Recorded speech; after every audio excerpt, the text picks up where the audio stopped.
Hi guys, ngayong araw nga pala ay wala akong pasok. Kaya naman ito, pagkagising ko nga ay naready na ni Mami Cherry si Ate Saori at si Botchog nga ay gising na rin. Medyo okay na nga pala yung pakiramdam ni Mami Cherry kaya yan medyo nakakagalaw-galaw na siya ulit. At dahil wala naman akong pasok ngayon at gising na nga rin ako, naisipan ko na nga lang na ihatid na nga rin si Ate Saori. Sa mga hindi nga pala nakakaalam, malapit nga lang pala yung eskwela nila Ate Saori. 3 minutes lang siguro kapag nilakad mula sa bahay namin. Pagkahatid ko nga kay Ate Saori, eto nakauwi na nga ako sa bahay. Naabutan ko nga si Botchog guys na pumufood trip na agad, umaga pa lang eh.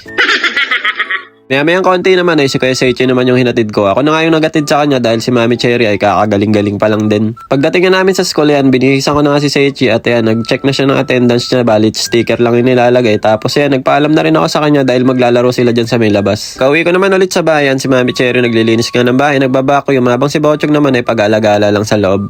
Sobrang likot na nga ni Botchog guys, talaga namang napakahilig niya na mag-akit sa mga upuan, sa lamesa. Yan, talaga naghahanap na siya ng pagkain. Dahil may sakit nga si Mami Cherry kahapon, ito nga pala yung niluto kong ulam, nilaga. Kaya hanggang ngayon may nilaga pa rin. Kaya ito muna yung inulam namin. Buti na nga lang guys ay mababa na yung lagnat ni Mami Cherry ngayong umaga. Kasi kahapon ng gabi guys ay mataas pa rin yung lagnat ni Mami Cherry. Kaya akala namin magtutuloy-tuloy. At dahil malikot na nga si Botcho guys kapag kumakain kami, kusa na yan sumasampa sa lamesa. Kaya binibigyan ko na yan ng sarili niyang kutsara.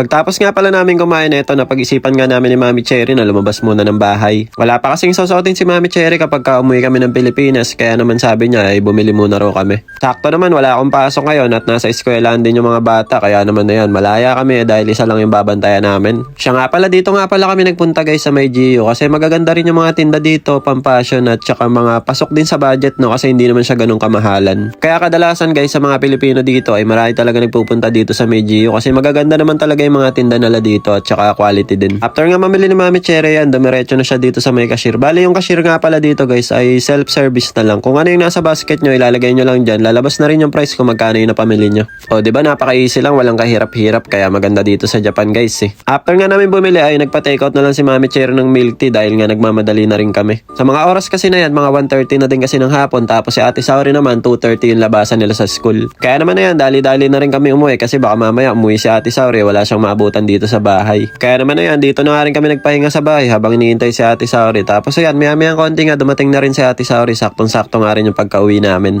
Maya-mayang konti naman ayan, si Seichi naman guys yung sinundo ko. Mga bandang 3:30 ko nga pala siya sinundo or mag-alas 4 na rin ng hapon. Nakakatuwa nga nung pauwi na si Seichi, ang daming bumabati sa kanya, mga babae pa eh. Seichi talaga mukhang chick boy oh. Ang dami ng mga nagpapaalam na i-above sa kanya eh. Kala mo tatakbong mayor, lahat ata ng kaklase niya pinagbabayan eh.